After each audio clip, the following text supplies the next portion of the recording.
Checkmate, everybody. This is a demonstration on how to play the extremely complex game of chess, in the simplest terms. Chess is a game that many people look at and say, I feel like I could learn this game pretty quickly and get good at it. They are mistaken. Chess is a game that takes years to master, especially if you want to be at the pro level. Chess was believed to be invented around 600 BC, and it is still an extremely popular pastime and profession if you're able to get to that level of play. Many of you have heard of the game of checkers. Checkers is similar to chess, it's just a much more simplified version of it. It lacks most of the complexity that many chess pieces hold within their game. Chess is also a much faster paced game than checkers is. Checker pieces all move at the same pace and the same routes, with the routes not changing from the normal play style throughout the entire game. All checker pieces are also equal, unlike chess. Chess pieces all have their own sets of characteristics, they all differ from one another, as well as most of them move on a board very differently than one another, which therefore makes the game of chess a much more complicated game to learn and to get good at.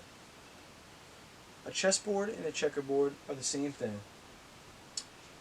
The board itself may be the most simple aspect of chess, surprisingly. The most complicated aspect of chess is knowing how to move your pieces in a way to give you the advantage over your opponent. Now, I'm no pro at this, but I'm not here to make you a pro. I'm here to show you the basics on how to play chess. To start off, let's get into the basics. This is a turn-based game where you and your opponent switch off, taking turns, moving pieces to eventually reach the end goal, before your opponent, of course, which is to capture the king's piece, meaning you will need to use one of your own pieces to corner the king piece and put it in checkmate and take its place, which will then end the game and put you on top as the victor. This is where things get interesting and much more complicated. I will now explain to you guys the different types of chess pieces.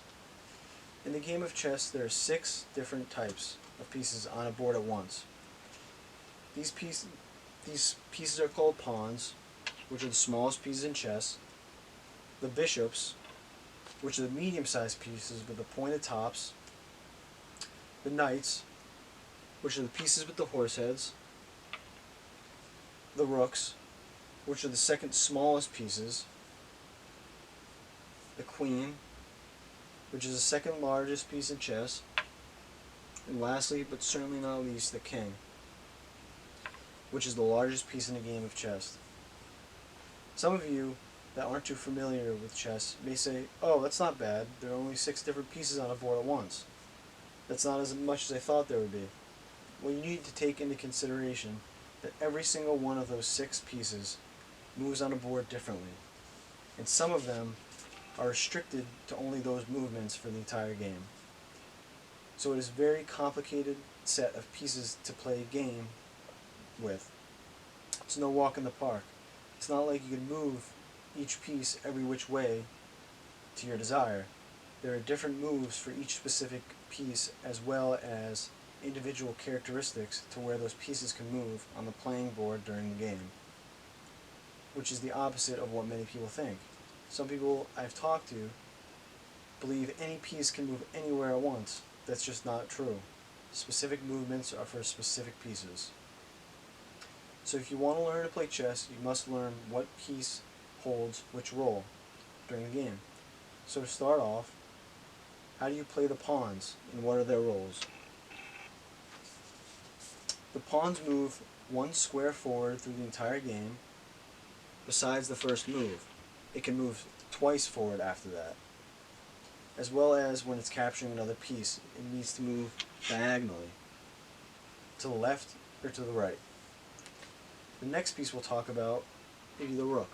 The rook is a major piece in chess because of how powerful it is. It can move horizontally or vertically as many spots as you want. So keep in mind when you're trying to capture your opponent's king. Moving on, we have the bishop. The bishop can move in as many spots as it wants as well. as long as one of your own pieces isn't obstructing its path.